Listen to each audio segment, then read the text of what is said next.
Hello, folks. Welcome back to the Redeemed Marriage Podcast. This is Rusty and Heather Bryant. We're glad to be back with you.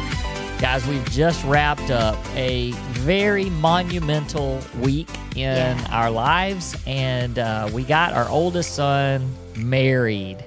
And so many of you, first of all, we want to just take just a moment just to say thank you, because we got texts all during the week. We've gotten people just sending emails, messages on social media, and so many of you, you are a part of our life journey as well, because you listen to us every week, and so it was just so cool to hear and see people praying for us, and just I just loved reading the messages. And we even, like, there was one particular email that came in during the week from a listener in another country, and it was addressed to Luke.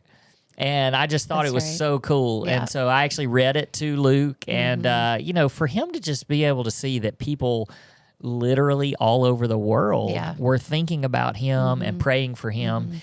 And it was an amazing week. So that was on Friday night of this past week. We got them all married off, and it was perfect. Yeah, everything. It was the most wonderful week ever. Yep, it was a good week, and we really enjoyed it. We're doing a summer short series. Go ahead.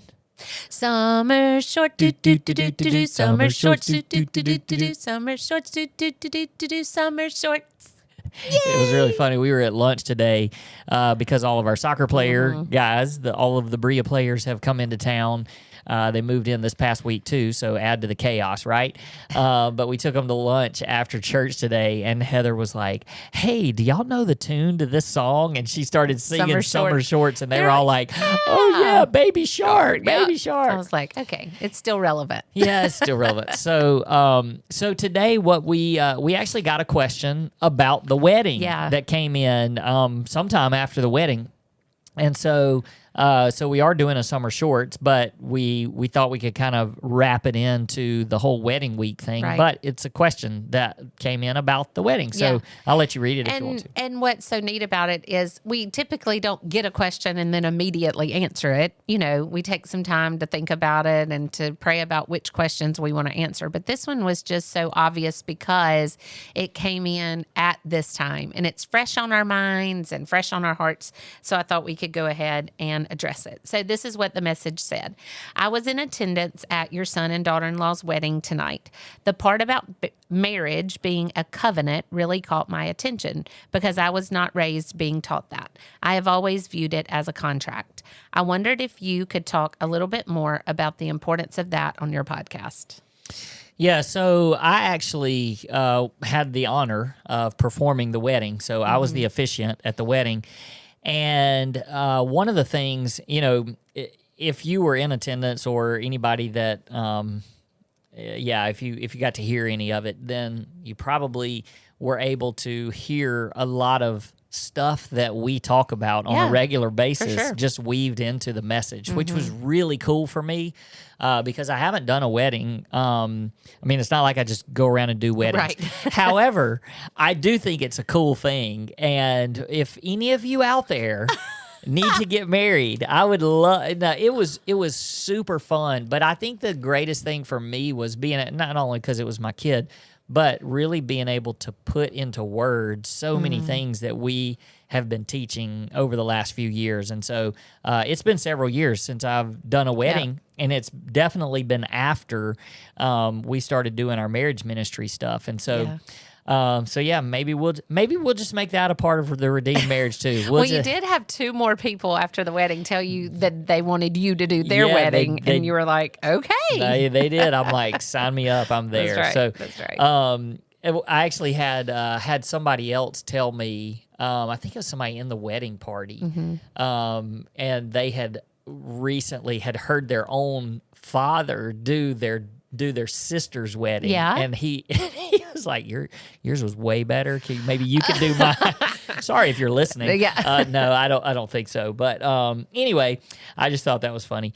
So I thought what I would do is actually read the part that I wrote and said about the covenant versus contract, because this was really the bulk of the message. And so we had a little intro, and then I told just kind of a story and how they met and stuff, because these are two families that have nothing. I mean, we don't know each other. Yeah, our paths have not crossed at all. Right. Until this week. Right. So, and even people home where the wedding was being held here, they didn't know their story of how they met and stuff. So I was able to tell a little bit of that.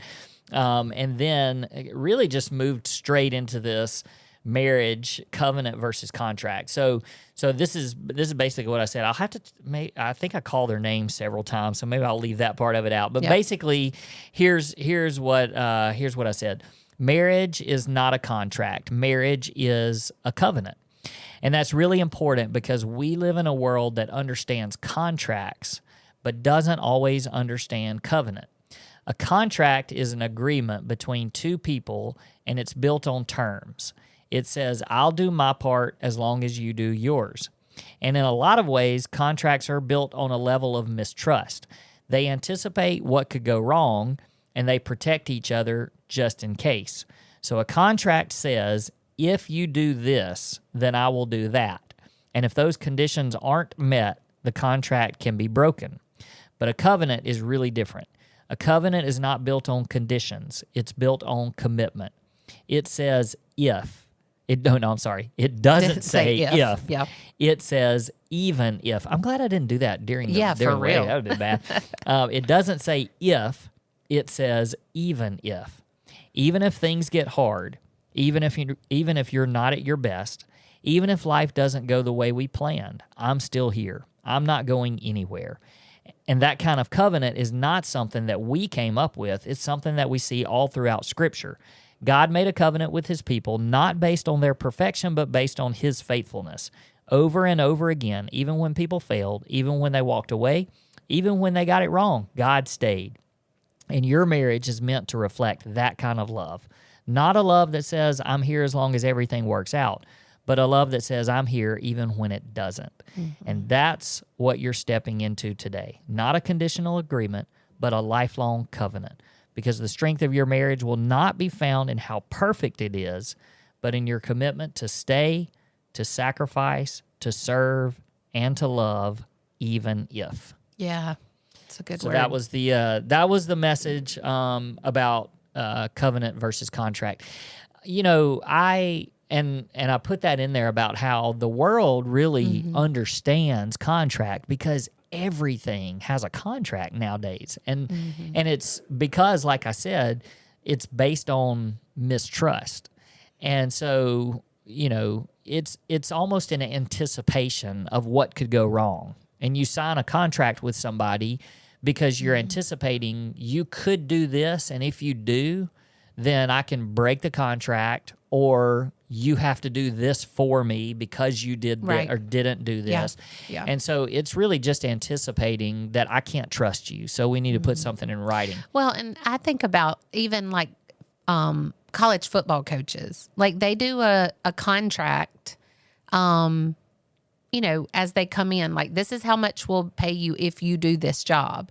But if they don't do a good job, you can be bought out of the contract or you can, void it or, all of those things. And so it's not just with jobs. With sports, there's contracts everywhere. And it's not always that the contracts are just looking at, hey, if you don't do this, then this is the consequence or this is the punishment. Yeah. It's also, if you do this for me, then I'll give you more. I'll pay you more, So, there's all kinds of incentives in contracts. You make it to this playoff game or you hit this many home runs or you whatever.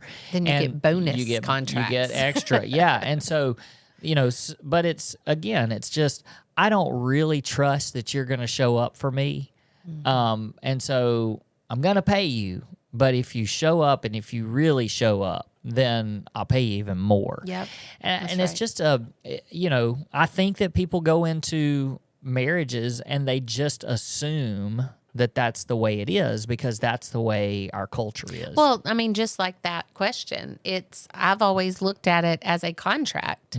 And so what does it look like? I mean, how is it different when you look at a contract, what you've talked about, and look at it different as a covenant? You know, you said in your message that it is not the if you do this, but even if this happens, or even if you aren't on your best day, or even if we're poor, or even if, you know, all the things that are in the traditional vows, that even if those things happen, I'll still be here, and we're in it together.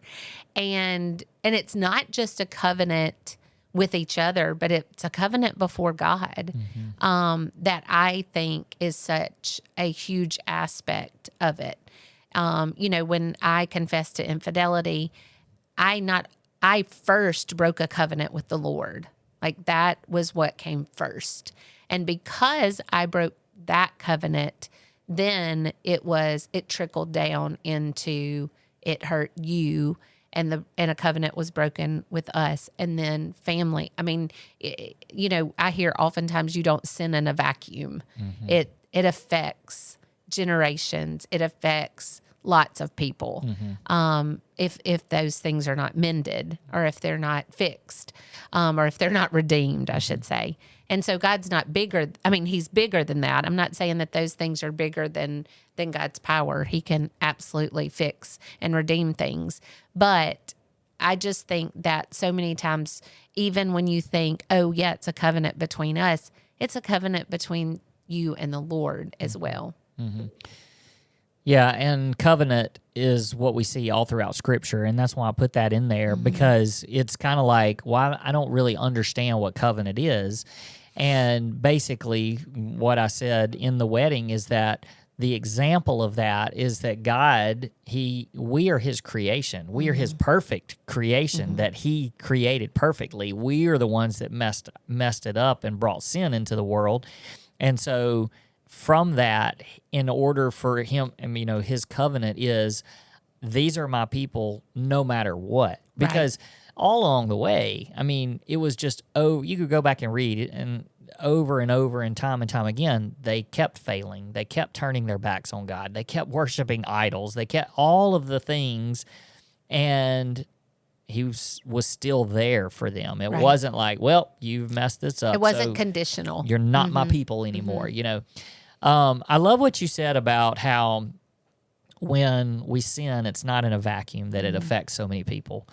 But I also want to turn that around and say that forgiveness and restoration and redemption is also not in a vacuum. That's right. And so for those of you, and I don't know if you want to go a different direction. I know we're making these shorter, or supposed to, you know how that is. And I don't know if you want to go in a different direction, but one of the things that I had thought of was, you know, I wonder if we could just say, if we could think of, you know, what was the one thing, or what was a thing that was just something that you'll never forget about that day, you know, just to let people into our world a little bit. And one of the things that I was going to share actually goes right here, because you were talking about it being, you know, sin not happening in a vacuum. And I thought, well, you know, but redemption doesn't happen in a vacuum either. And I've thought many times about how different that day would have looked if we had made other choices than to fight for our marriage and stay together. And it's we. Like, I think a lot of people listen to our podcast and think that, you know, that one or the other of us, depending on what side they're on in their story, could have made a different choice. We both could have made a different choice. I could have made a choice like to not come back and beg for forgiveness and fight for our marriage, and you could have made a choice not to accept that apology and fight for our marriage. And so both of us had to make that choice to fight for our marriage. Yep. And if we had not made that, it would have looked a lot different. Yeah. And so when the day of our wedding, actually the night before our wedding, our son gave each of us a handwritten letter. And several days before, our daughter-in-law We have a daughter-in-law. gave each of us a card and said, "Open it on the day of the wedding." And so, so we had those ready. And I don't think I read the one that Luke. No, I do. I think I glanced at yours quickly. I saw it laying out, and I glanced at it, but I did see the one that our daughter-in-law wrote to you, and I read it, and it's just such a sweet story. Her mom passed away several years ago, and so when she was 17. Yeah, so she didn't have her mom to make this journey with. And so a lot of that fell on you, which you did so beautifully, and it was great. You loved it, and you loved planning a wedding that you never thought you were going to get to plan. And but just her words to you, were just so special. And for me to think, 15 years ago, I would have never dreamed that day could have happened the way that it did, and you get a letter like that from your future daughter-in-law. But it just says a lot about our story of restoration and redemption, and how, again, it doesn't take place. It affects so many people, just like sin can affect so many people. The restoration and the redemption can affect so many people. But my letter was incredible from Luke, and from her as well. But I will always remember this one line that he wrote, and it said, "Dad, thank you for having enough faith in the Lord that you chose to stay with Mom." And it said, "You chose to stay with Mom, and we still had a dad, and you kept showing up as a dad." And, there were lots of things in that letter that I'll think about and cherish forever, and some funny stuff too. But just that was a reminder to me of, our kids, they were affected, but here they are, our kid on his wedding day, and the way that he was affected was to be able to recognize, y'all made a choice, and you made a choice to keep the covenant. That's right. And that's what we preached, and that's what I was able to preach about that day. And so much of that message to them was a message that we have lived through, and that's why I shared it with them. But just to hear those words from him of, thank you for having enough faith in God that you chose to stay with Mom. That's not something that, I don't know. I just don't know how many people in the world will get a letter like that, Sure. For one, they probably, we know that sometimes that restoration doesn't happen, and so they don't have an opportunity to. But then for someone that can recognize, I have seen, y'all chose this, and because you chose this, here I am today. Right. And so, it's generations. And I just say that to people that are out there that are trying to make decisions about, do I keep fighting for this? Is this too far gone? Is this even worth it? But when your kid can go on his wedding day, I recognize what you guys have done. And it's because of that I'm here today doing this. Yep. And so it was just a great reminder, and I wanted to remind you guys that are out there listening, and you found our podcast because you're just like, I don't know if I can keep doing this, and is it even worth it? You don't know the ripple effects of your story and your redemption story. Yeah. I agree with that. I don't know if you wanted to jump in and tell your highlight of the... Yeah. It was just one thing that I thought of. Sure. Well, I had lots of highlights because I've told several people it quite literally was one of the greatest weeks of my life. Everything went so well, and just the relational building that happened during the week with our family, with now our daughter-in-law, with friends and family that just showed up. But and of course the letters and all of that, I could pick one of 100 million highlights. But mine was, I hate to say it's the number one highlight, but I think right now as we're talking about covenant and the difference between that and contract, it's what sticks out the most. And it was actually once Luke had already, he walked me down the aisle, and I sat down. Right before I sat down, he hugged me, and we have this little thing. Both of my boys and I do this thing where anytime I say, "I'm glad you're my little boy," they'll say, "I'm glad you're my mom." Logan actually says mom. Luke says mommy every time.